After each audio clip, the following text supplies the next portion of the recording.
Bonsoir. Le répertoire des prix de référence correspondant au calendrier budgétaire est désormais disponible. Le document qui renseigne sur les prix associés aux différents produits couramment utilisés par l'administration publique a été lancé officiellement aujourd'hui à Cotonou. Nous allons en feuilleter les premières pages avec Clément Achadi. Et puis démarrage à Cotonou toujours, aujourd'hui d'un atelier de 3 jours sur le thème Les enjeux de la gouvernance au Bénin, analyse critique et contribution des organisations syndicales. Les participants, les spécialistes de la bonne gouvernance, de la veille citoyenne et du syndicalisme se sont promis de riches et profonds moments d'échange à l'ouverture de l'atelier. Nous prendrons le pôle. Deux promotions du centre de formation pour l'administration locale ont effectué leur entrée académique aujourd'hui même. Elles ont 2 ans devant elles pour améliorer leurs connaissances dans la gestion et la bonne gouvernance locale. Le premier jour des classes était plus cérémoniel et protocolaire. Vous allez le voir. Bonsoir encore une fois, merci d'être là. C'est un document de référence très précieux pour les hommes qui veulent faire affaire avec l'État. Il s'agit du répertoire des prix de référence correspondant au calendrier budgétaire désormais disponible. C'est un document qui référence les produits couramment utilisés par l'administration publique et leurs prix. C'est la 14e édition qui a été lancée ainsi ce mardi matin à Cotonou. Voici le reportage de Clément Achadi et Didier Nkwevi à ce propos. Voici le document qui va servir de base pour les acteurs de la chaîne des dépenses publiques pour le compte du nouveau calendrier budgétaire. Le répertoire des prix de référence à l'usage de l'administration publique. Un document conçu par l'équipe de contrôle financier du ministère de l'Économie et des Finances pour garantir la qualité de la dépense publique mais aussi l'encadrement du coût de la commande publique. Mais avant l'utilisation de la toute dernière parution, le contrôle financier et le ministère des Finances procèdent à la remise symbolique aux acteurs de la chaîne de dépenses publiques. Une remise qui consacre aussi le lancement officiel de la 14e édition du répertoire des prix de référence. La présente édition a connu plusieurs innovations majeures, dont notamment la définition d'une nouvelle architecture de présentation de toutes les familles d'articles de la catégorie, l'introduction des sous-catégories kits, la définition d'une nouvelle architecture et présentation de certains appareils, l'introduction d'une nouvelle catégorie dénommée entretien des routes et pistes, au niveau de la catégorie génie civil et génie électrique, la refonte de la catégorie équipements et autres produits agricoles en 3 sous-catégories, à savoir équipements lourds et matériel agricole divers, intrants et semences agricoles et produits de santé animale et végétale. Grâce à ce document qui est un outil facilitateur de la planification budgétaire des ministères, les dépenses publiques du Bénin connaissent des avancées notables en termes de bonne gouvernance. Il s'agit entre autres de la réduction des litiges de surfacturation au cours de l'exécution budgétaire, l'élaboration des budgets réalistes et l'acquisition des produits adaptés aux besoins de l'administration publique. Des performances que le ministère de l'Économie et des Finances entend maintenir en élaborant ces documents comportant des innovations qui a reçu l'assentiment de toutes les parties prenantes. Nous avons jugé opportun d'échanger avec vous sur le caractère impérieux de ce document qui apparaît aujourd'hui à la fois comme un outil de planification et aussi une clé de voûte dans l'architecture des dépenses publiques pour la sincérité des prévisions budgétaires. L'utilisation du répertoire des prix de référence dans l'exécution des dépenses publiques a déjà fait ses preuves. La présente édition, la 14e, permet de garantir une plus grande sincérité budgétaire à travers des prévisions justes et transparentes. Chers DPP, DAF et PRMP, je voudrais vous exhorter à vous approprier ce précieux outil. Aux contrôleurs financiers et à ses collègues délégués, je voudrais les inviter à faire une évaluation de la prise en compte du répertoire des prix de référence dans les différents documents budgétaires prévisionnel. Avec ce nouveau répertoire des prix de référence, les acteurs de la chaîne d'exécution des dépenses publiques peuvent désormais élaborer avec efficacité des outils de planification. Les prestataires de l'administration peuvent quant à eux facilement avoir une idée exacte du contenu des commandes publiques et surtout une idée précise des prix des équipements et autres produits. continuons à parler de la bonne gouvernance. On va toujours rester à Cotonou, sous la houlette de la fondation allemande Friedrich Ebert. Des spécialistes de la bonne gouvernance, des acteurs de la société civile et des syndicats parlent depuis ce matin des enjeux de la gouvernance au Bénin. Sur 3 jours, ils vont échanger sur la production législative sous la rupture en matière de bonne gouvernance et faire surtout des propositions. Nagui Balagui. D'apprendre, non pas parce qu'on aime la chose, mais il faut apprendre pour... Des communications en panel et des échanges autour notamment des implications de la gouvernance législative sur le bien-être des travailleurs. Différents acteurs auront, pendant les 3 jours, à se pencher sur des thèmes spécifiques afin de permettre une réflexion globale et complète sur la problématique posée. Alors, cet atelier est placé sous le thème « Les enjeux de la gouvernance politique au Bénin, analyse, critique et contribution des organisations syndicales ». Il s'agira pour nous, pendant les 3 jours consacrés à cet atelier, que nous puissions passer à la loupe, au crible, n'est-ce pas, les différents textes qui ont été pris et pour déboucher sur des propositions concrètes. Autrement dit, voir cette gouvernance politique et déboucher sur des propositions concrètes, n'est-ce pas, au gouvernement. Une analyse de la gouvernance publique et des suggestions aux décideurs comme nouveau mode opératoire, inspiré sans aucun doute du contexte syndical actuel. Dès lors, le cadre de concertation des organisations syndicales a vu le jour et regroupe 6 centrales et confédérations. Nous avons décidé, 6 centrales, 6 confédérations et centrales syndicales, nous avons décidé de nous mettre au sein d'un creuset, et cela consacré par une charte et des textes qui font que désormais on ne peut pas faire ce qu'on veut faire, on doit s'y conformer. Et donc à partir de cela, nous avons aussi décidé de faire des activités. Et aujourd'hui, c'est la première activité de ce creuset, des 6 confédérations et centrales syndicales. Et cette fois encore, le soutien et l'accompagnement de la Fondation Friedrich Ebert, pour qui l'opportunité de ces assises, toujours au regard du contexte, n'est plus à démontrer. Parce que la politique affecte pas seulement les êtres humains, mais ça affecte aussi les travailleurs, les travailleuses et les organisations. Et je crois que c'est une très très bonne initiative qui a été entamée ici d'organiser une série de mini-ateliers pour faire un constat de la situation actuelle, pour voir aussi ses propres forces et ses propres faiblesses et de définir des actions à entreprendre après. L'idée en somme est de contribuer à la promotion d'une œuvre législative qui concourt à la sécurité des humains, des biens et des institutions au Bénin. Mesdames et messieurs, ça va très vite. Cela fait déjà 100 jours pour les élus communaux et surtout pour le conseil communal de Djougou en place. Installé depuis le 3 juin 2020, l'exécutif communal dirigé par Malik Gomina a mené plusieurs actions ayant impacté la commune. Même à Serou, un arrondissement périphérique de la commune, on a aussi senti les effets de ces premières actions de l'équipe à Malik Gomina. Idrissou, Abdou Sarabi Idrissou et Abdou Haoufou Yahaya sont allés justement en savoir un peu plus en leur donnant la parole. Voici leur confidence.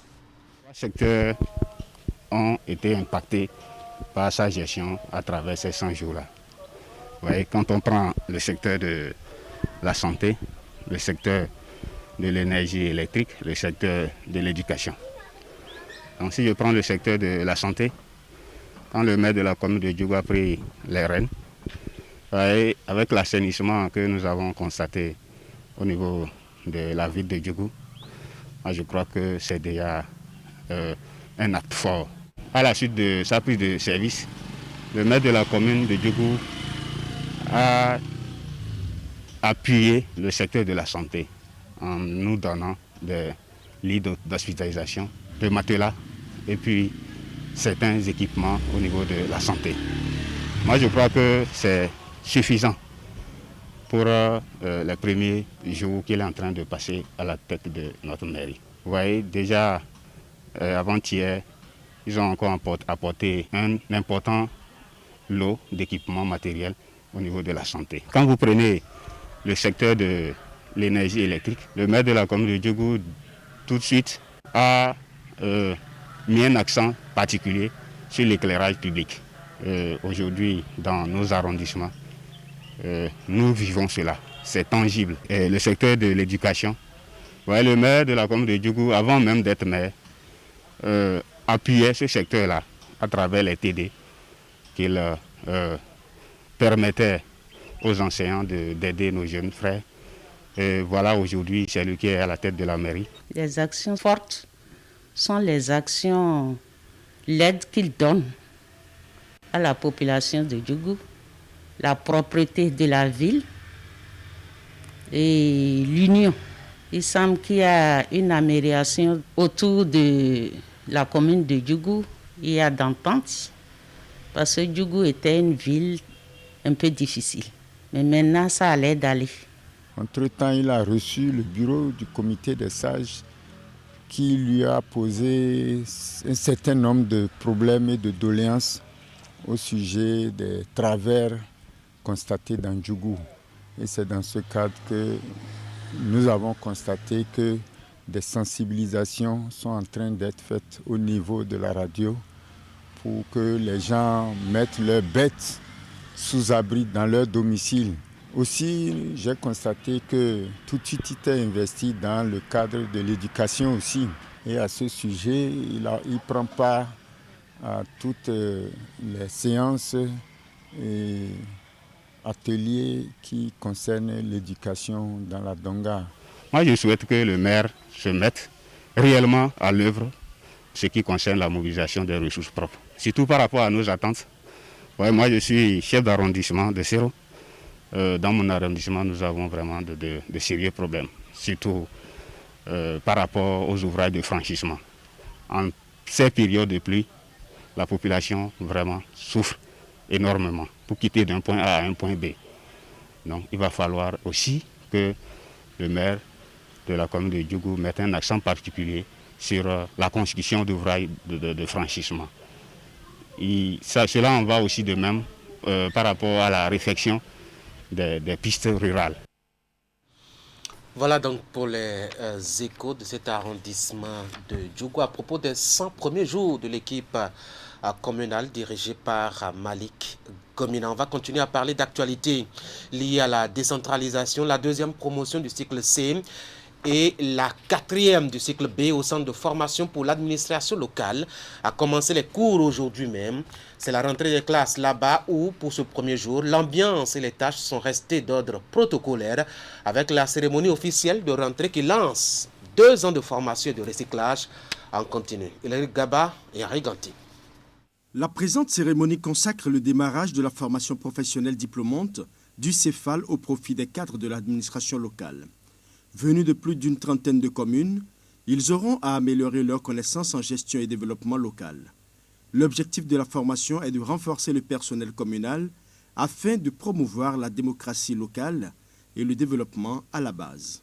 La rentrée solennelle de ce jour, mardi 8 septembre 2020, consacre le démarrage des activités académiques de la 4e promotion du cycle B, c'est-à-dire les agents titulaires du baccalauréat et totalisant au moins 5 ans d'ancienneté dans l'administration communale ou municipale, et de la 2e promotion du cycle C, c'est-à-dire les agents titulaires du BEPC et possédant au moins 5 ans d'ancienneté dans l'administration communale ou municipale.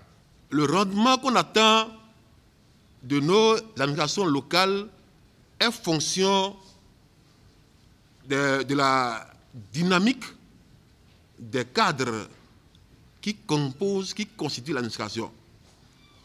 C'est justement pour cela que vos différents maires ont jugé bon de vous envoyer sur cette formation. Je voudrais féliciter tous les maires qui ont compris qu'il faut renforcer les capacités, n'est-ce pas, du personnel aujourd'hui pour un développement en attendant le recrutement de hauts cadres, puisque aujourd'hui on a compris que c'est des communes qu'il faut développer. Nous mesurons à juste titre le privilège qui nous est fait à travers cette formation. C'est pourquoi nous voulions saisir cette opportunité pour remercier sincèrement les maires qui ont autorisé notre stage. Au total 83, les apprenants auront à suivre différents modules dans 4 domaines, à savoir l'administration générale et territoriale, la finance et fiscalité locale, la planification et développement local et enfin la maîtrise d'ouvrage communal. Une formation qui reflète la volonté du gouvernement d'améliorer la qualité de gestion et de gouvernance locale au Bénin. Elle reflète la volonté ferme du gouvernement de la rupture, avec à sa tête son chef, le président Patrice Talon, d'appuyer la mise en œuvre de la nouvelle vision du céphale qui, je cite, se projette d'ici à 2031 comme centre de référence pour la promotion de la bonne gouvernance dans le secteur de la décentralisation par le renforcement des capacités des acteurs entendus, élus, agents communaux, agents des services déconcentrés, responsables d'ONG et j'en passe, avec une vocation régionale. Le céphale s'est donné pour principale mission de contribuer à l'amélioration constante de la performance de l'administration locale par le renforcement des acteurs communaux. Il caresse le rêve de devenir très bientôt le centre de référence régional en matière de renforcement des capacités humaines pour le développement à la base.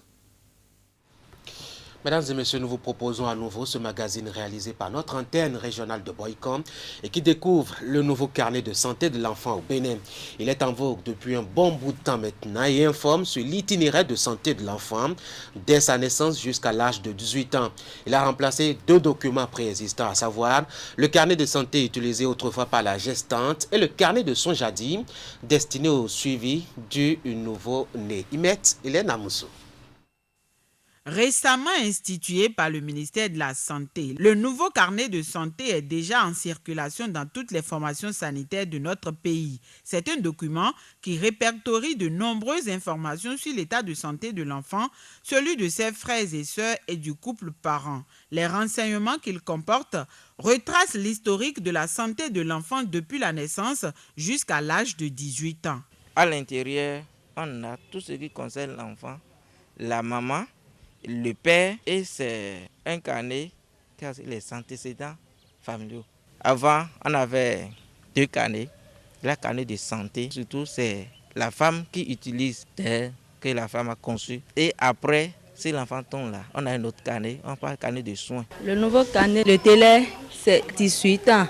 Donc, ça nous avantage parce qu'on va payer carnet de 1,50 et on utilise jusqu'à 18 ans. Vous voyez, non? Le nouveau carnet de santé vient remplacer 2 documents préexistants, à savoir le carnet de soins et le carnet de santé. Excepté les antécédents familiaux, il renseigne également sur les consultations effectuées, les affections dont a souffert le détenteur, les soins et traitements administrés, la croissance et plusieurs autres détails importants. Ça renseigne sur le groupe sanguin, les examens, les pathologies liées à la grossesse pendant le suivi de la grossesse de l'enfant, le régime alimentaire, l'hygiène corporelle et l'allaitement maternel. Et c'est que quand on prend le carnet, on doit avoir toutes ces informations, la planification familiale. Dans le carnet, il y a des images ici par rapport à l'enfant qui sont des signes de danger. Donc, dès que l'enfant présente un signe de danger, elle sait ce qu'il faut faire. Il faut qu'elle aille rapidement aux soins. Toutes ces informations sont renseignées dans ce carnet. Et ce qui peut permettre à l'enfant de mieux se suivre. Un enfant qui a un père diabétique ou hypertendu est prédisposé à ces maladies-là. Et quand on va prendre le carnet, l'enfant présente tel signe, donc c'est peut-être parce que son papa est diabétique qui présente tel signe. Donc il faut faire des investigations dans ce sens pour éviter des complications.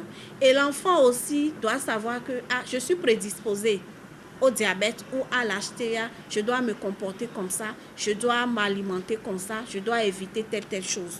Ça nous permet à nous, agents de santé aussi, de ne pas oublier certaines choses et de ne pas brûler d'étapes aussi en ce qui concerne le suivi du nouveau-né L'autre information capitale contenue dans le carnet de santé est le calendrier vaccinal. Celui-ci a été revisité et complété. Il propose au bout de 6 rendez-vous bien précisés des vaccins qui renforcent beaucoup plus que précédemment l'immunité de l'enfant.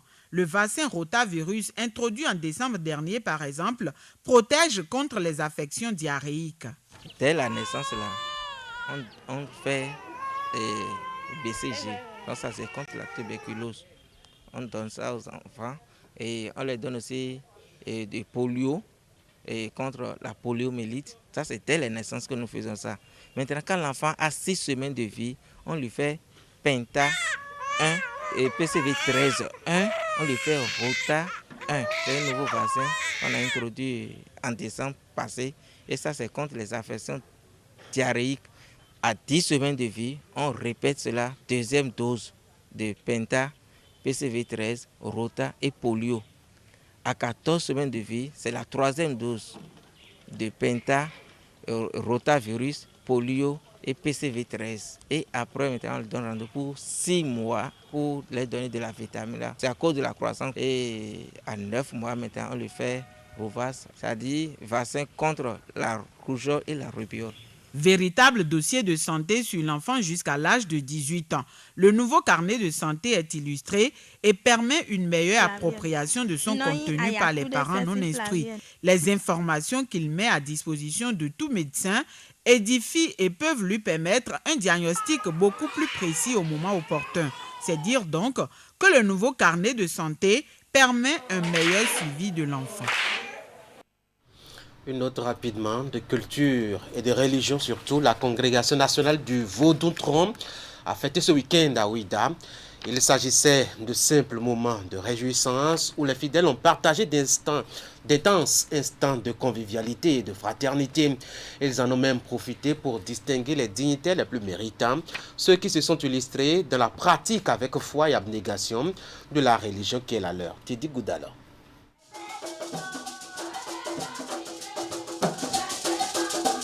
À ces retrouvailles des adeptes du culte Tron venus de divers horizons, l'appel à l'union de tous les fidèles tient à cœur.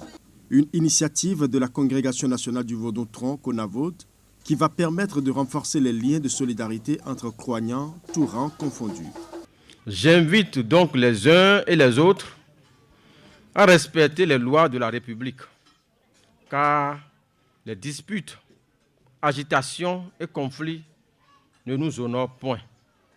Le chef suprême exhorte tous les adeptes de Tron, les femmes, les jeunes, et en particulier les Hunon et Hunongans, à se mettre résolument au travail pour le mieux-être de la Conavot. Le Tron est une religion de paix, d'entente et de concorde, souligne Hunongan Hosoubézé, chef suprême de la confrérie. Et cette cérémonie favorisera une meilleure compréhension entre les religions endogènes, en l'occurrence le Tron. L'occasion se veut propice pour distinguer les dignitaires les plus méritants. L'attestation du mérite que nous venons de recevoir, c'est comme si vous nous avez envoyé en mission pour travailler davantage pour la Conavot. Bézé, il va encore durer et il va toujours diriger comme il le fait, que je salue jusqu'aujourd'hui. L'immolation de cette bête au Vaudou-Tron est faite pour implorer la paix sur le Bénin et la cohésion entre tous les membres de la Conavot. Patrice Talon, Yokoudeni.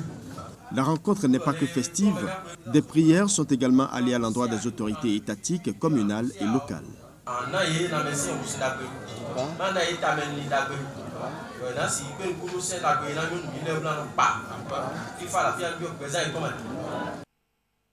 On va mettre un terme à ce journal sur ces notes de prière. Sachez juste que le répertoire des prix est disponible désormais au Bénin à vie à ceux qui font ou qui préfèrent faire affaire avec l'État. Le document a été lancé officiellement aujourd'hui et il y a eu accès à un peu de monde. Clément Tchadé nous a donné une idée aussi bien du contenu que de la forme. Le 19h30 vous en a parlé.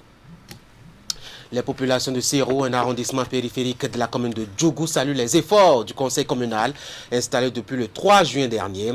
Cela fait 100 jours qu'il est là, conduit et tenu par Malik Gomina. Et ils ont déjà laissé des traces, si on s'en tient à l'appréciation et aux avis récoltés ça et là par nos reporters dépêchés sur place. Il y a eu un atelier ouvert à Cotonou aujourd'hui sur la bonne gouvernance au Bénin. Les spécialistes de la question vont échanger pendant 3 jours sur la production législative touchant la matière et faire des critiques, observations et propositions. Nous vous avons fait le point de la cérémonie d'ouverture de la rencontre de réflexion dans ce journal. Voilà, acte 2 de l'aventure hebdomadaire entamée depuis hier, Stop FM. Le 3, ce sera demain à partir de 19h. Soyez au rendez-vous. Bonsoir.